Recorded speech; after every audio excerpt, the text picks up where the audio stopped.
নমস্কার বন্ধুরা, সাহিত্য সংলাপে আপনাদের সকলকে স্বাগত। আমি সুদেষ্ণা চলে এসেছি আজকে আমার প্রথম গল্প নিয়ে। আজকের গল্প সত্যজিৎ রায়ের লেখা সেপ্টোপাসের খিদে।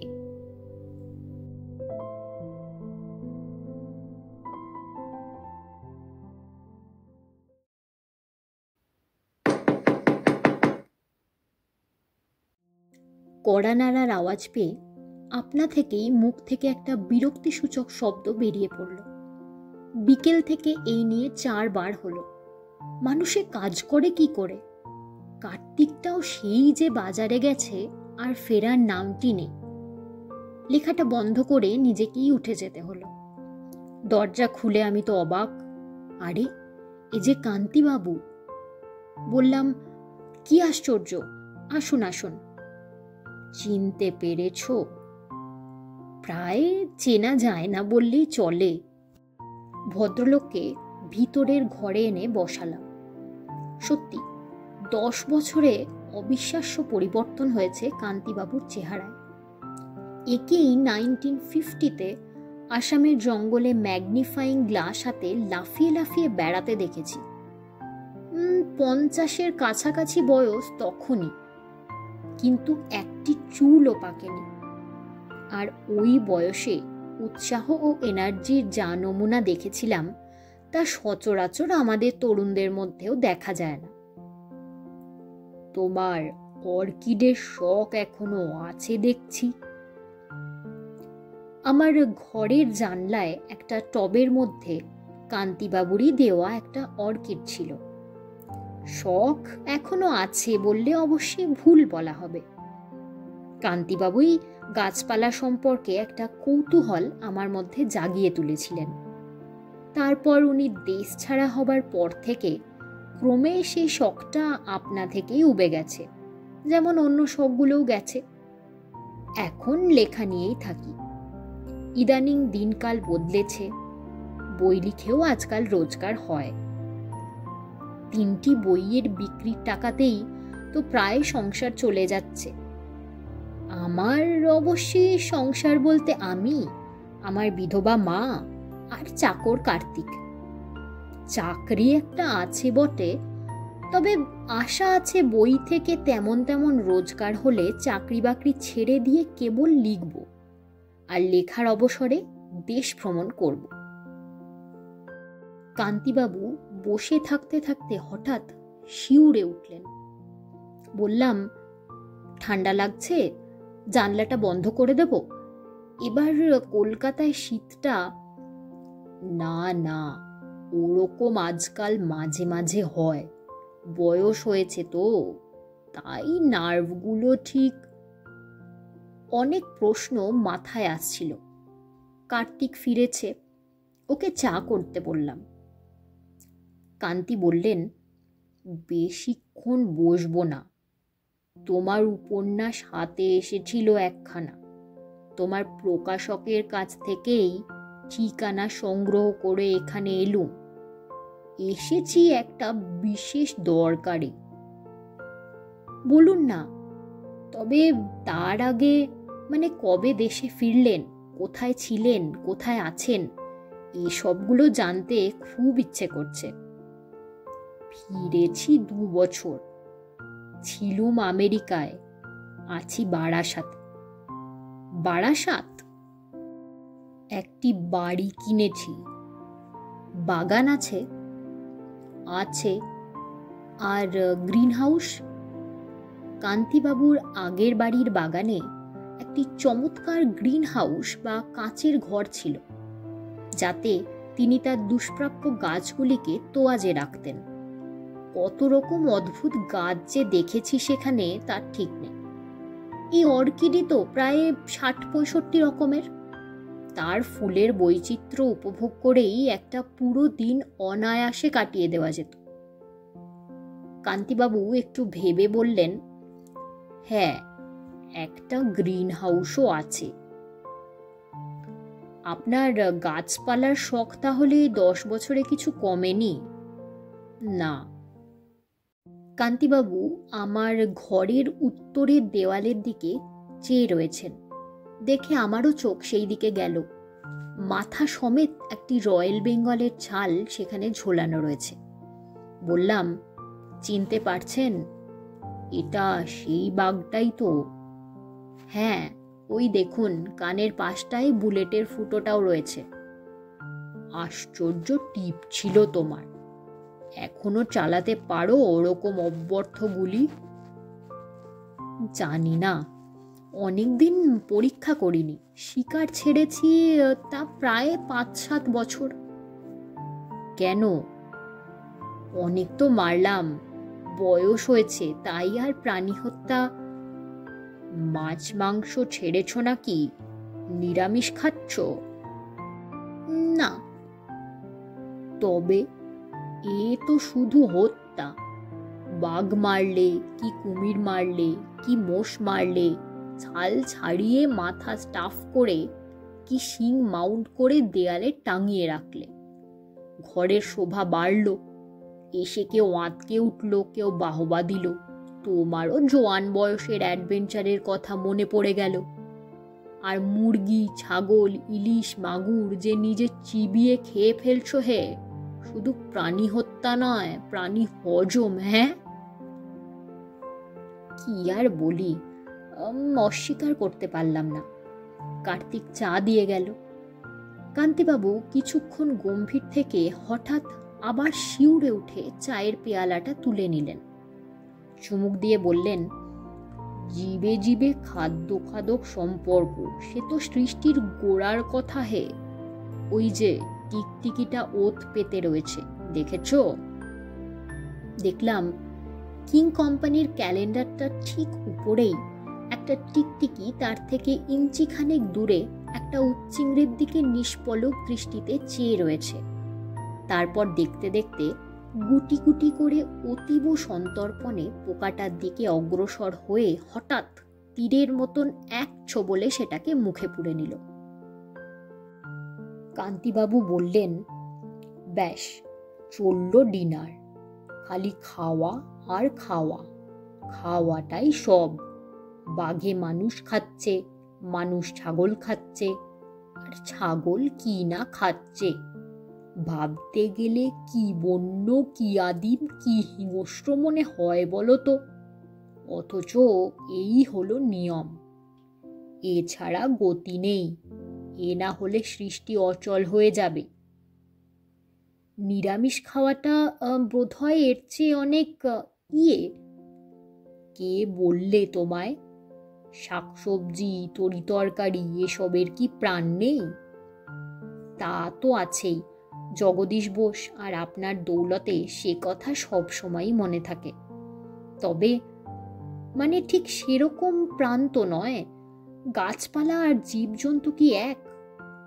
তোমার মতে কি দুয়ে অনেক প্রভেদ? প্রভেদ নয়, যেমন ধরুন গাছ হেঁটে বেড়াতে পারে না, শব্দ করতে পারে না, মনের ভাব প্রকাশ করতে পারে না। এমনকি মন বলে যে কিছু আছে তাই তো বোধহয় বোঝাবার কোনো উপায় নেই, তাই নয় কি? কান্তিবাবু কি জানি বলতে গিয়েও বললেন না। চাটা শেষ করে কিছুক্ষণ মাথা নিচু করে বসে থেকে অবশেষে আমার দিকে চোখ তুলে চাইলেন।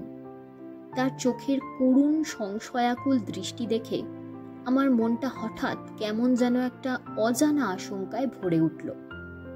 সত্যি, ভদ্রলোকের চেহারায় কি আশ্চর্য পরিবর্তন ঘটেছে। কান্তিবাবু ধীর কণ্ঠে বললেন, পরিমল, আমার বাড়ি এখান থেকে 21 মাইল। 58 বছর বয়সে নিজে কলেজ স্ট্রিট পাড়ায় ঘোরাঘুরি করে তোমার ঠিকানা সংগ্রহ করে যখন এখানে এসেছি, তখন নিশ্চয়ই তার একটা গূঢ় কারণ আছে। এটা বুঝতে পারছো তো? নাকি ওইসব আজে বাজে রং চড়ানো গল্পগুলো লিখে সে বুদ্ধিটাও হারিয়েছ?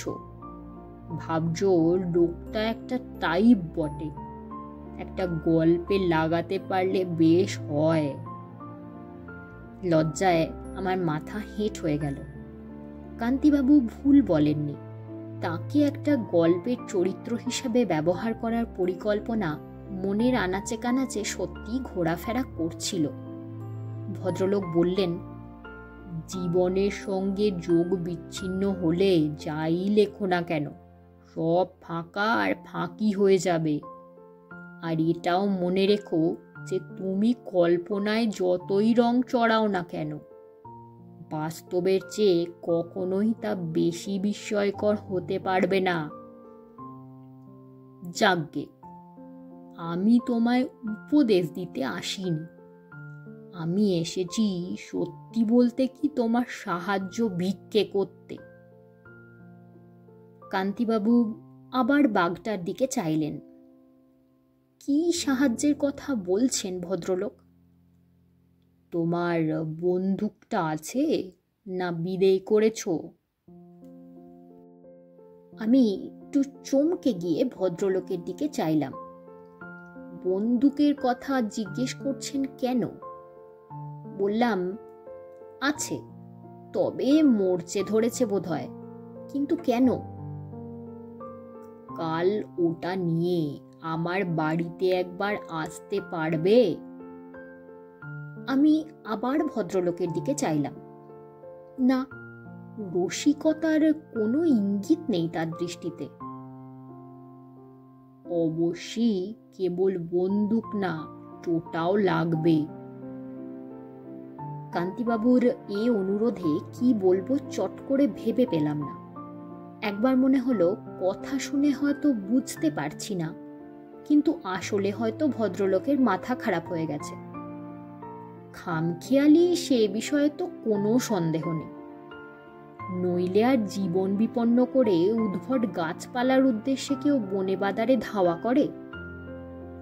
বললাম, বন্দুক নিয়ে যেতে আমার কোনো আপত্তি নেই, তবে কারণটা জানার জন্য বিশেষ কৌতূহল হচ্ছে। আপনাদের ও অঞ্চলে জন্তু জানোয়ার কি চোর ডাকাতের উপদ্রব হচ্ছে নাকি? কান্তিবাবু বললেন, সেসব তুমি এলে পরে বলবো। বন্দুকের প্রয়োজন শেষ পর্যন্ত নাও হতে পারে, আর যদি হয়ও, এটুকু বলে রাখছি যে তোমায় কোনো দণ্ডনীয় অপরাধের দায়ে পড়তে হবে না। কান্তিবাবু উঠে পড়লেন। তারপর আমার কাছে এগিয়ে এসে আমার কাঁধে হাত রেখে বললেন, তোমার কাছেই এসেছি, কারণ শেষ যা দেখেছি তোমায় তাতে মনে হয়েছিল যে আমার মতন তোমারও নতুন ধরনের অভিজ্ঞতার প্রতি একটা বিশেষ আকর্ষণ আছে। তাছাড়া আমার লোক সমাজে যাতায়াত আগেও কম ছিল, এখন প্রায় নেই বললেই চলে, এবং চেনা পরিচিতের মধ্যে মুষ্টিমেয় যে কজন আছে, তোমার বিশেষ গুণগুলি তাদের কারো মধ্যেই নেই। অতীতে অ্যাডভেঞ্চারের গন্ধে যে বিশেষ উত্তেজনাটা শিরায় শিরায় অনুভব করতাম, আজ এই মুহূর্তে আবার যেন তার কিছুটা অনুভব করলাম। বললাম, কখন কোথায় কিভাবে যাব যদি বলে দেন। সে বলে দিচ্ছি, যশোর রোড দিয়ে সোজা গিয়ে বারাসাত স্টেশনে পৌঁছে ওখানকার যে কোনো লোককে মধুমুরলির দিঘির কথা জিজ্ঞেস করবে। সেটা স্টেশন থেকে মাইল 4। সেই দিঘির পাশে একটা পুরনো ভাঙা নীলকুঠি আছে, তার পাশেই আমার বাড়ি। তোমার গাড়ি আছে তো? না, আমার এক বন্ধুর আছে। কে বন্ধু? অভিজিৎ, কলেজে সহপাঠী ছিল। কেমন লোক সে? আমি চিনি?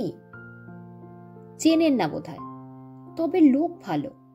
মানে আপনি যদি বিশ্বস্ততার কথা বলেন, তবে হি ইজ অল রাইট। বেশ তো, তাকে নিয়েই যেও, তবে যেও নিশ্চয়ই। ব্যাপারটা জরুরি সেটা বলা বাহুল্য। বিকেলের মধ্যেই পৌঁছে যেতে চেষ্টা করো। আমার বাড়িতে টেলিফোন নেই। রাস্তার মোড়ে রিপাবলিক কেমিস্ট থেকে অভিজিতের বাড়িতে ফোন করলাম। বললাম, চলে আয় এক্ষুনি, জরুরি কথা আছে। তোর নতুন গল্প পড়ে শোনাবি তো? আবারও ঘুমিয়ে পড়বো কিন্তু। আরে না না, অন্য ব্যাপার। কি ব্যাপার? অত আস্তে কথা বলছিস কেন? একটা ভালো ম্যাস্টিফের বাচ্চার সন্ধান আছে। লোক বসে আছে আমার বাড়িতে। কুকুরের টোপ না ফেললে আজকাল অভিজিৎকে তার বাড়ি থেকে বার করা খুব শক্ত। 5টি মহাদেশের 11 জাতের কুকুর আছে অভিজিতের ক্যানেলে। তার মধ্যে 3টি প্রাইজ প্রাপ্ত। 5 বছর আগেও এরকম ছিল না। ইদানিং কুকুরই তার ধ্যান, জ্ঞান, চিন্তা। কুকুরপ্রীতির বাইরে অভিজিতের গুণ হলো আমার বুদ্ধি বিবেচনার প্রতি অপরিসীম বিশ্বাস।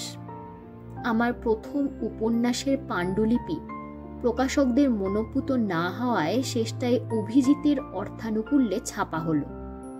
সে বলেছিল, আমি কি ঠিক বুঝি না, তবে তুই যখন লিখেছিস তখন একেবারে রাবিশ হতেই পারে না। পাবলিশারগুলো গবেট। যাই হোক, সে বই পরে ভালোই কেটেছিল এবং নামটাও কিনেছিল। ফলে আমার প্রতি অভিজিতের আস্থার ভিত আরও দৃঢ় হয়েছিল। ম্যাস্টিফের বাচ্চার ব্যাপারটা নিছক মিথ্যে হওয়ার দরুন একটা বড় রকম অভিমাকা রদ্দা আমার পাওনা হলো, এবং পেলামও। কিন্তু আসল প্রস্তাবটা সাদরে গৃহীত হওয়ায় রদ্দার চঞ্চনি ভুলে গেলাম। অভি সোৎসাহে বললে, অনেক দিন আউটিংয়ে যায়নি, শেষ সেই সোনারপুরের ঝিলে স্নাইপ শুটিং। কিন্তু লোকটিকে, ব্যাপারটা কি, একটু খুলে বলো না বাছাধন। খুলে সে নিজেই যখন বললে না, তখন আমি কি করে বলি? একটু রহস্য না হয় রইলই, জমবে ভালো। কল্পনা শক্তিকে এক্সারসাইজ করানোর এই তো সুযোগ। আহা, লোকটিকে তাই বল না। কান্তিচরণ চ্যাটার্জি। বুঝলে কিছু? এককালে কিছুদিন বোটানির প্রফেসর ছিলেন স্কটিশ চার্চ কলেজে। প্রফেসরই ছেড়ে দুষ্প্রাপ্য গাছপালার সন্ধানে ঘুরতেন। সে বিষয়ে রিসার্চ করতেন, প্রবন্ধ লিখতেন। ভালো কালেকশন ছিল গাছপালার, বিশেষত অর্কিডের। তোর সঙ্গে আলাপ কিভাবে? আসামে কাজিরাঙা ফরেস্ট বাংলোতে। আমি বাঘমারার তাক করছি, আর উনি খুঁজছেন নেপেনথিস। কি খুঁজছেন? নেপেনথিস বোটানিক্যাল নাম। সোজা কথায় পিচার প্লান্ট বা কলসি গাছ। আসামের জঙ্গলে পাওয়া যায়, পোকা ধরে ধরে খায়। আমি নিজে অবশ্যই দেখিনি, কান্তিবাবুর মুখেই যা শোনা।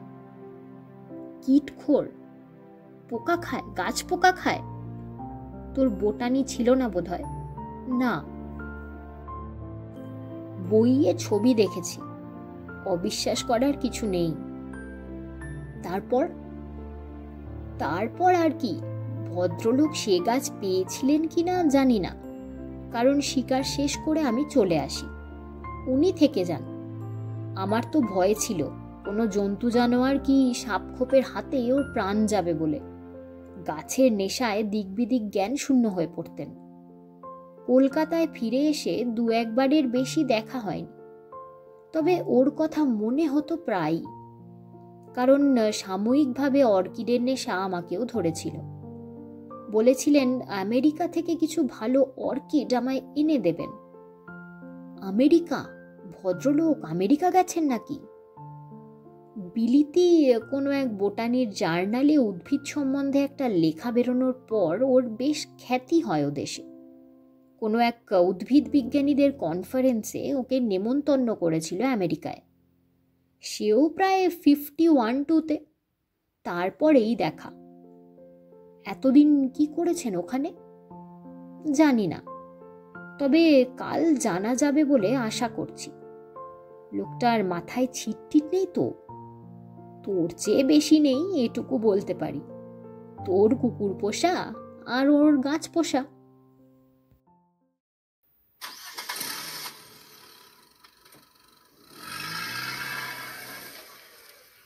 অভিজিতের স্ট্যান্ডার্ড গাড়িতে করে আমরা যশোর রোড দিয়ে বারাসাত অভিমুখে চলেছি। আমরা বলতে আমি আর অভিজিৎ ছাড়া আরও একটি প্রাণী রয়েছে, সে হলো অভিজিতের কুকুর বাদশা। আমারই ভুল, অভিজিৎকে না বলে দিলে যে সে সঙ্গে করে তার 11টি কুকুরের একটিকে নিয়ে আসবেই, এ আমার বোঝা উচিত ছিল। বাদশা জাতে রামপুর হাউন্ড, বাদামি রং, বেজায় তেজিয়ান।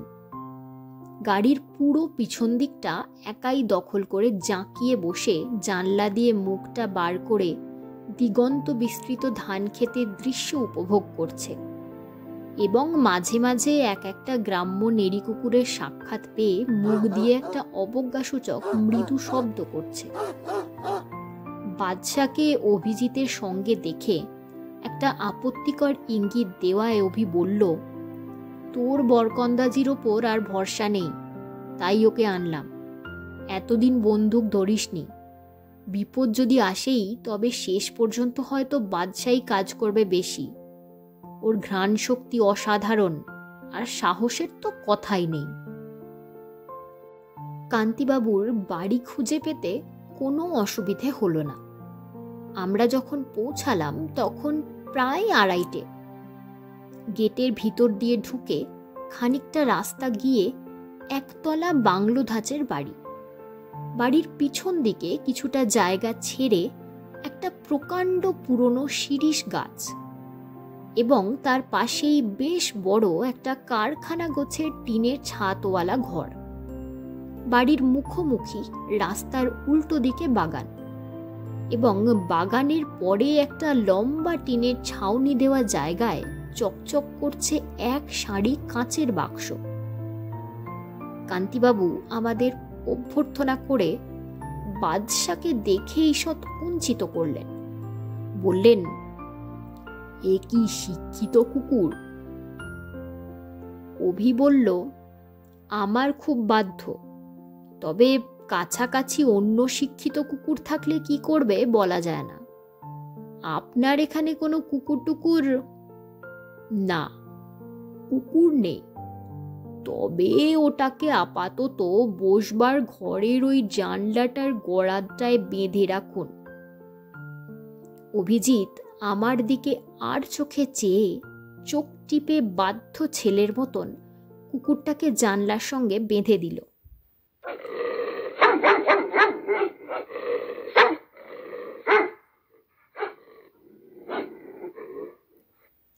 বাদশা দু একটা মৃদু আপত্তি জানিয়ে আর কিছু বলল না।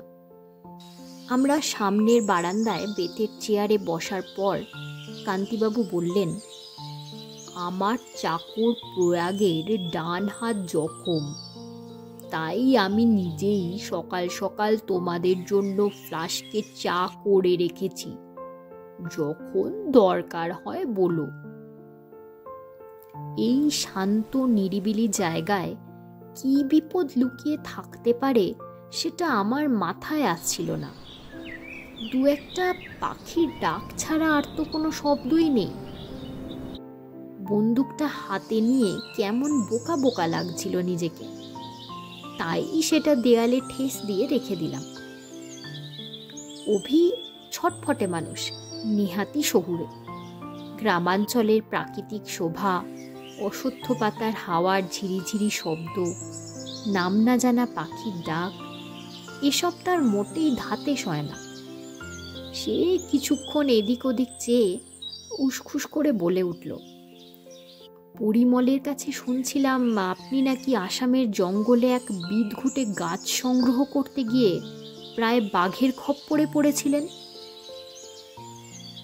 অভির অভ্যাসই হলো রং চড়িয়ে নাটকীয়ভাবে কথা বলা।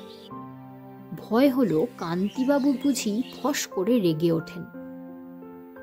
কিন্তু ভদ্রলোক কেবল হেসে বললেন, বিপদ বলতেই আপনাদের বাঘের কথা মনে হয় না? সেটা অবশ্যই আশ্চর্য নয়, অধিকাংশে তাই। তবে না, বাঘের কবলে পড়িনি। যোগীর হাতে কিছুটা নাকাল হতে হয়েছিল বটে, তাও তেমন কিছু না। সে গাছ পেয়েছিলেন? এই প্রশ্নটা আমারও মাথায় ঘুরছিল। কান্তিবাবু বললেন, কোন গাছ? সেই যে হাঁড়ি কলসি না কি গাছ জানি। ও, নেপেন্থিস। হ্যাঁ, পেয়েছিলাম, এখনো আছে, দেখাচ্ছি আপনাদের।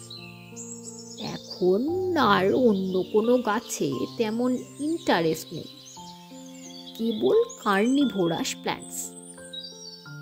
অর্কিডগুলোও অধিকাংশই বিদেয় করে দিয়েছি। কান্তিবাবু উঠে ঘরের ভেতরে চলে গেলেন। আমি আর অভি মুখ চাওয়াচাই করলাম। কার্নিভোরা প্ল্যান্টস অর্থাৎ মাংসাশী গাছ। 15 বছর আগে পড়া বোটানির বইয়ের একটি পাতা ও কয়েকটি ছবি আবছাভাবে মনে পড়ে গেল। কান্তিবাবু বেরোলেন হাতে একটি বোতল নিয়ে। বোতলটা আমাদের সামনে ধরতে দেখলাম তাতে উচ্চিংড়ে জাতীয় নানান সাইজের সব পোকা ঘোরাফেরা করছে। বোতলের ঢাকনায় গোলমরিচ দানের ঢাকনার মতন ছোট ছোট ফুটো। কান্তিবাবু হেসে বললেন, ফিডিং টাইম, এসো আমার সঙ্গে। আমরা কান্তিবাবুর পিছন পিছন টিনের ছাউনি দেয়া লম্বা ঘরটার দিকে গেলাম। গিয়ে দেখি ষাঁড় বাঁধা কাঁচের বাক্সগুলোর মধ্যে এক একটাই এক এক রকম গাছ। তার কোনোটাই এর আগে চোখে দেখিনি। কান্তিবাবু বললেন, এর কোনোটাই বাংলাদেশে পাবে না, অবশ্যই ওই নেপেন্থিস ছাড়া। আর একটা আছে নেপাল থেকে আনানো, একটা আফ্রিকার, অন্য সবকটাই প্রায় মধ্য আমেরিকার। অভিজিৎ বলল, এসব গাছ এখানে বেঁচে রয়েছে কি করে? এখানকার মাটিতে কি? মাটির সঙ্গে কোনো সম্পর্ক নেই এদের। তবে এরা মাটি থেকে প্রাণ সঞ্চয় করে না। মানুষ যেমন ঠিক মতো খাদ্য পেলে নিজের দেশের বাইরে অনেক জায়গাতেই স্বচ্ছন্দে বেঁচে থাকতে পারে, এরাও তেমনি ঠিক মতো খেতে পেলেই বেঁচে থাকে, সে যেখানেই হোক। কান্তিবাবু একটা কাঁচের বাক্সের সামনে গিয়ে দাঁড়ালেন। ভেতরে এক আশ্চর্য গাছ। ইঞ্চি 2 লম্বা সবুজ পাতাগুলোর দুপাশে সাদা সাদা দাঁতের মতন খাঁজ কাটা। বাক্সটার সামনের দিকে কাঁচের গায়ে একটা ছিটকিনি দেওয়া বোতলের মুখের সাইজের গোল দরজা। কান্তিবাবু দরজাটা খুললেন। তারপর বোতলের ঢাকনিটা খুলে ক্ষিপ্র হস্তে বোতলের মুখটা দরজার ভিতরে গলিয়ে দিলেন। উচ্চিংড়েটা এদিক ওদিক লাফিয়ে গাছটার পাতার ওপর বসল এবং বসতেই তৎক্ষণাৎ পাতাটা মাঝখান থেকে ভাঁজ হয়ে গিয়ে পোকাটাকে জাপটে ধরল। অবাক হয়ে দেখলাম যে দুদিকের দাঁত পরস্পরের খাঁজে খাঁজে বসে যাওয়ায় এমন একটি খাঁচা সৃষ্টি হয়েছে যার থেকে উচ্চিংড়ে বাবাজির আর বেরোবার কোনো রাস্তাই নেই। প্রকৃতির এমন তাজ্জব, এমন বিভৎস ফাঁদ আমি আর কখনো দেখিনি।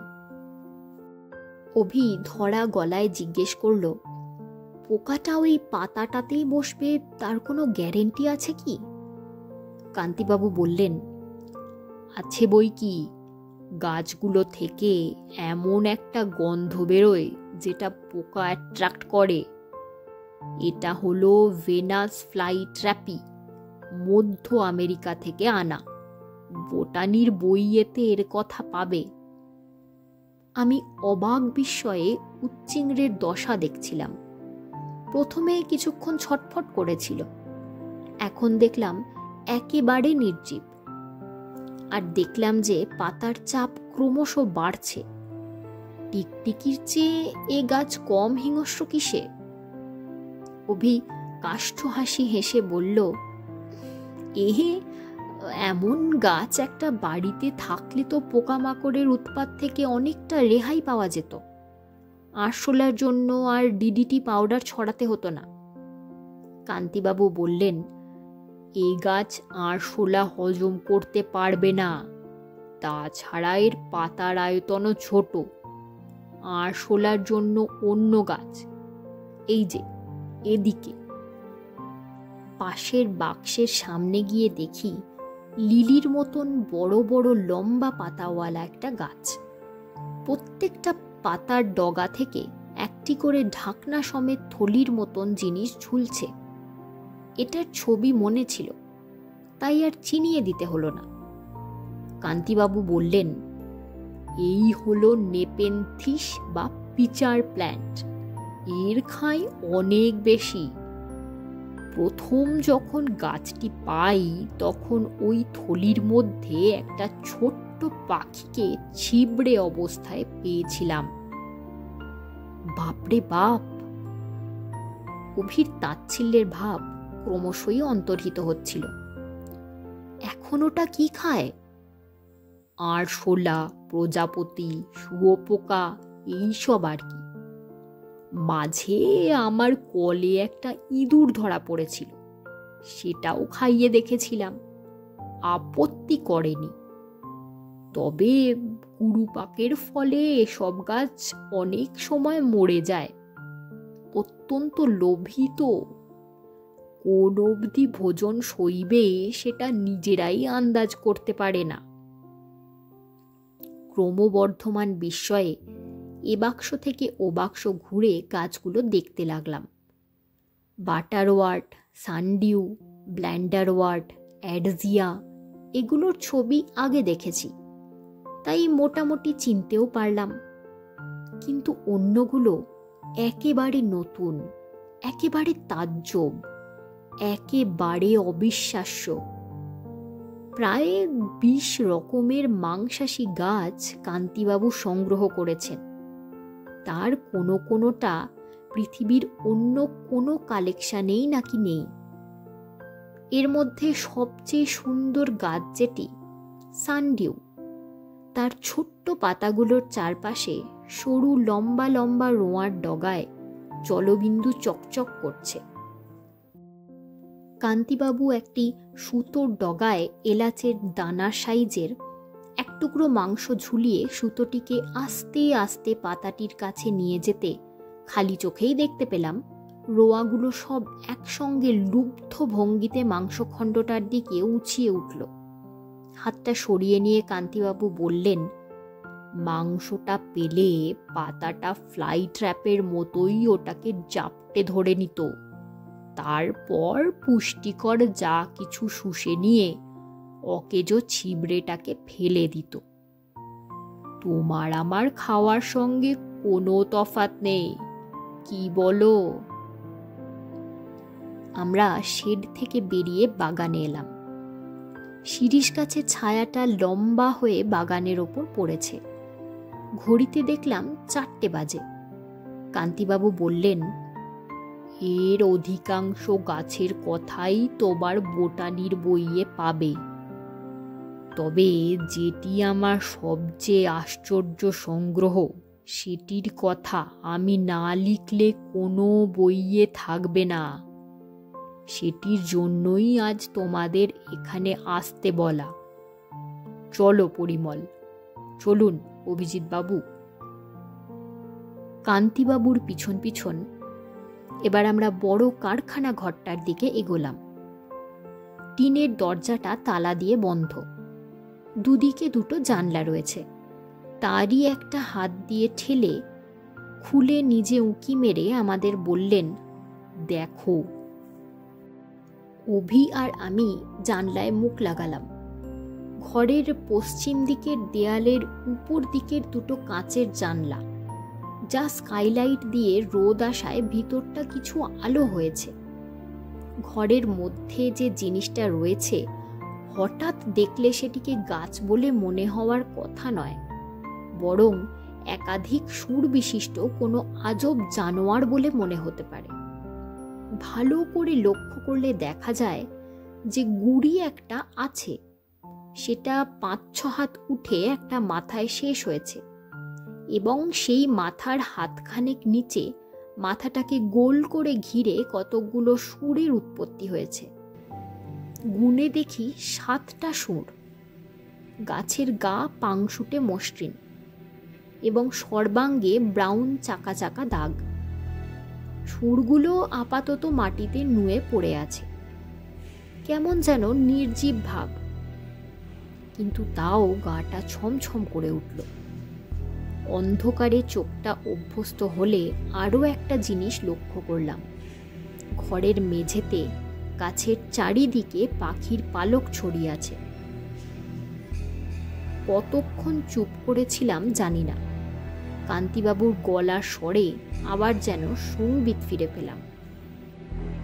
গাছটা এখন ঘুমোচ্ছে, উঠবার সময় হলো বলে। অভি অবিশ্বাসের সুরে বলল, ওটা কি সত্যি গাছ? কান্তিবাবু বললেন, মাটি থেকে গজাচ্ছে যখন, তখন গাছ ছাড়া আর কি বলবেন বলুন। হাব ভাব অবশ্যই গাছের মতো নয়, অভিধানে এর কোনো উপযুক্ত নামও নেই। আপনি কি বলেন? সেপ্টোপাস, অথবা বাংলায় সপ্তপাশ। পাশ অর্থাৎ বন্ধন, যেমন নাগপাশ। আমরা বাড়ির দিকে হাঁটতে আরম্ভ করলাম। বললাম, এ গাছ পেলেন কোথায়? মধ্য আমেরিকার নিকারাগুয়া হ্রদের কাছেই গভীর জঙ্গল আছে, তার ভিতরে। অনেক খুঁজতে হয়েছে বলুন? ওই অঞ্চলেই যে আছে সেটা জানা ছিল। তোমরা বোধহয় প্রফেসর ডানস্টানের কথা শোনোনি। উদ্ভিদ বিজ্ঞানী ও পর্যটক ছিলেন। মধ্য আমেরিকায় গাছপালার সন্ধান করতে গিয়ে প্রাণ হারান। ঠিক কিভাবে তার মৃত্যু হয় কেউ জানতে পারেনি। মৃতদেহ সম্পূর্ণ নিখোঁজ হয়ে যায়। তার তৎকালীন ডায়েরির শেষের দিকে এ গাছটার উল্লেখ পাওয়া যায়। তাই আমি প্রথম সুযোগেই নিকারাগুয়ার দিকে চলে যাই। গুয়াটেমালা থেকেই স্থানীয় লোকেদের কাছে এ গাছের বর্ণনা শুনতে থাকি। তারা বলে শয়তান গাছ।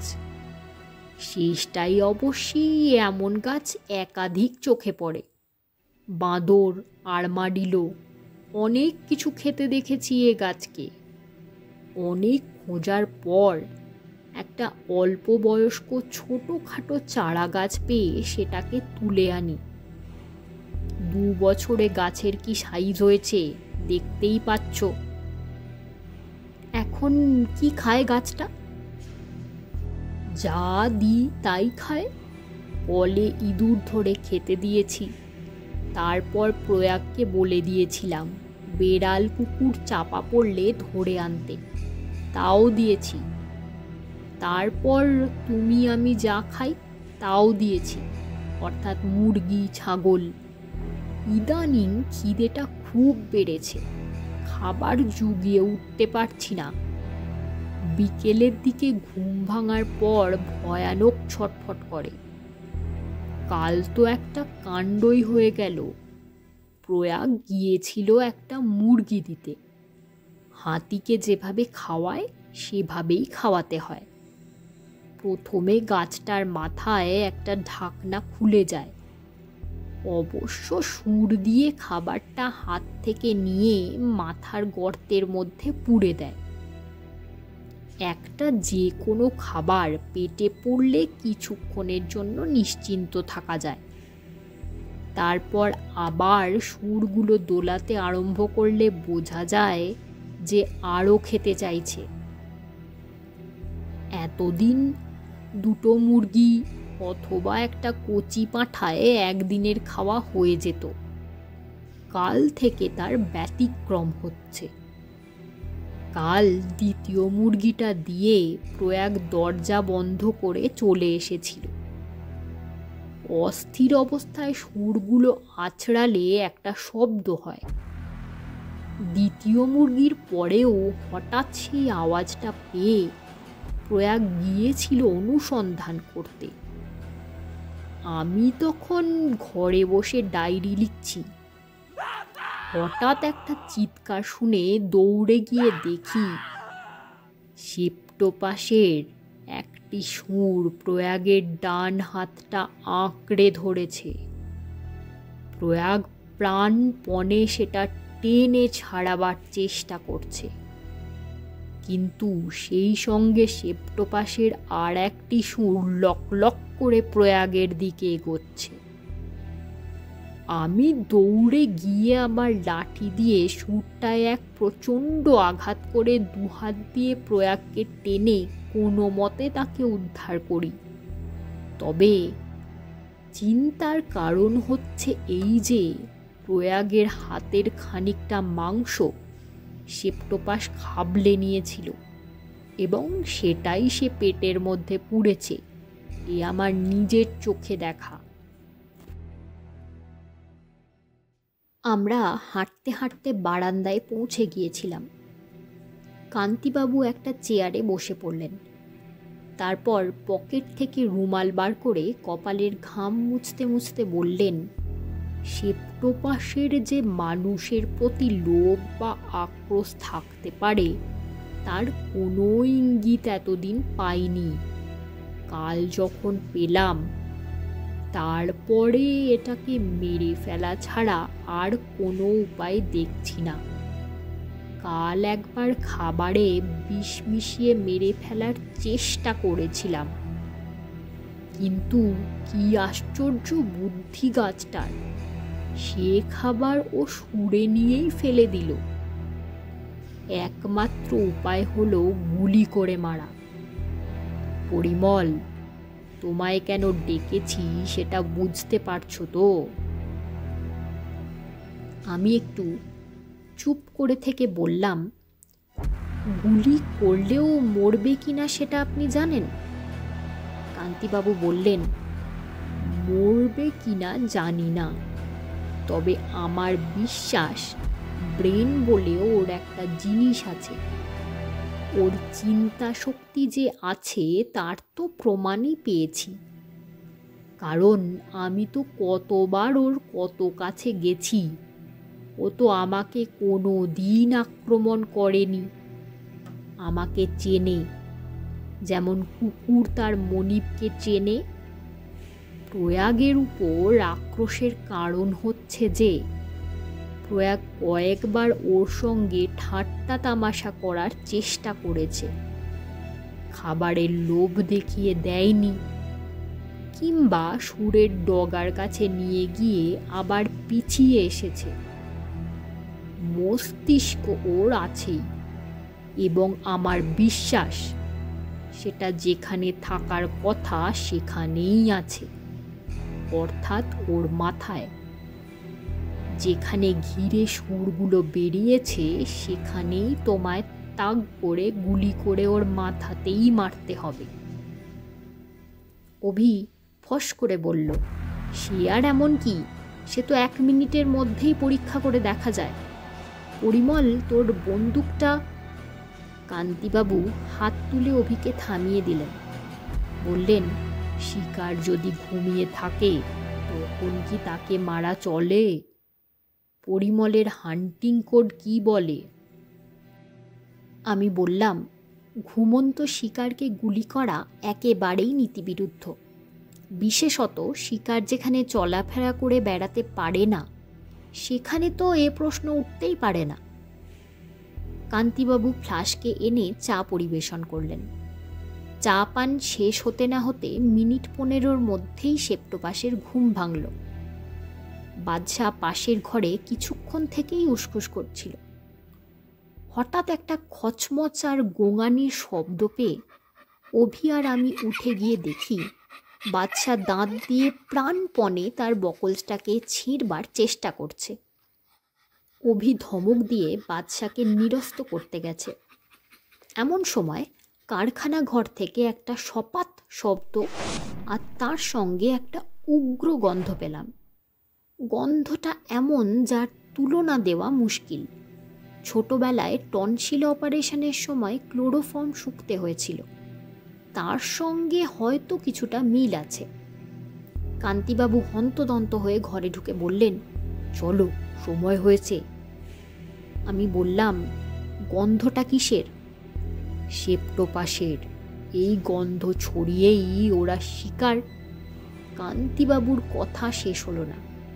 বাদশা প্রচণ্ড এক টানে বকলস ছিঁড়ে ধাক্কার চোটে অভিকে উল্টিয়ে ফেলে তীর বেগে পাগলের মতন ছুটল ওই গন্ধের উৎসের দিকে। অভিও কোনো মতে উঠে সর্বনাশ বলে ছুটল বাদশার পিছনে। আমি গুলি ভরা বন্দুক নিয়ে কারখানা ঘরের দিকে ছুটে গিয়ে দেখি বাদশা এক বিরাট লাফে একমাত্র খোলা জানলার উপর উঠল এবং অভির বাধা দেবার শেষ চেষ্টা ব্যর্থ করে ঘরের ভিতর ঝাঁপিয়ে পড়ল। কান্তিবাবু চাবি দিয়ে দরজা খোলার সঙ্গে সঙ্গেই শুনতে পেলাম রামপুর হাউন্ডের মর্মান্তিক আর্তনাদ। ঢুকে দেখি এক সুরে সানাচ্ছে না, একের পর দ্বিতীয় এবং তৃতীয় সুর দিয়ে সেপ্টোপাস বাদশাকে মরণ পাশে আবদ্ধ করেছে।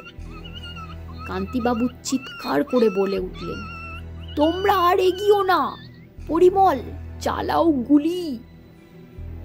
বন্দুক উঁচিয়েছি এমন সময় চিৎকার এলো, থামো। অভিজিতের কাছে তার কুকুরের মূল্য কতখানি তা এবার বুঝতে পারলাম। সে কান্তিবাবুর বারণ সম্পূর্ণ অগ্রাহ্য করে ছুটে গিয়ে সেপ্টোপাসের 3টে সুরের একটাকে আঁকড়ে ধরল। তখন এক অদ্ভুত দৃশ্য দেখে আমার রক্ত জল হয়ে গেল। 3টে সুরই একসঙ্গে বাদশাকে ছেড়ে দিয়ে অভিকে আক্রমণ করল, আর অন্য 4টে সুর যেন মানুষের রক্তের লোভেই হঠাৎ সজাগ হয়ে লোলুপ জিহ্বার মতন লক লক করে উঠল। কান্তিবাবু আবার বললেন, চালাও, চালাও গুলি, ওই যে মাথা।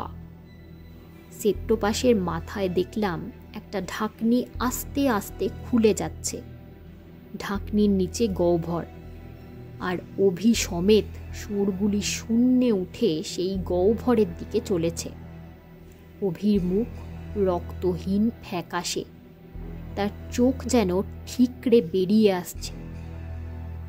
চরম সংকটের মুহূর্তে আমি এর আগেও দেখেছি আমার স্নায়ুগুলো সব যেন হঠাৎ কেমন ম্যাজিকের মতন সংযত সংহত হয়ে যায়। আমি নিষ্কম্প হাতে বন্দুক নিয়ে সেপ্টোপাসের মাথার 2টি চক্রের মধ্যিখানে অব্যর্থ নিশানায় গুলি ছুড়লাম। ছোড়ার পর মুহূর্তেই মনে আছে ফিনকি দিয়ে গাছের মাথা থেকে লাল রক্তের ফোয়ারা, আর মনে আছে সুরগুলো অভিকে মুক্তি দিয়ে মাটিতে নেতিয়ে পড়েছে, আর সেই সঙ্গে আগের সেই গন্ধটা হঠাৎ তীব্রভাবে বেড়ে উঠে আমার চেতনাকে অবশ আচ্ছন্ন করছে। আগের ঘটনার পর 4 মাস কেটে গেছে। এতদিনে আবার আমার অসমাপ্ত উপন্যাসটা নিয়ে পড়েছি। বাদশাকে বাঁচানো সম্ভব হয়নি, তবে অভি ইতিমধ্যে একটি ম্যাস্টিফ ও একটি তিব্বতী কুকুরের বাচ্চা সংগ্রহ করেছে এবং আরেকটি রামপুর হাউন্ডের সন্ধান করছে। অভির পাঁজরের 2খানা হাড় ভেঙেছিল, 2 মাস প্লাস্টারে থাকার পর জোড়া লেগেছে। কান্তিবাবু কাল এসেছিলেন, বললেন, কীটখোর গাছপালা সব বিদায় করে দেবার কথা ভাবছি, বরং শাক সবজি নিয়ে একটু গবেষণা করলে ভালো হয়। ঝিঙে, উচ্ছে, পটল এইসব আর কি। যদি বলো তোমায় কিছু গাছ দিতে পারি, তুমি আমার এত উপকার করলে।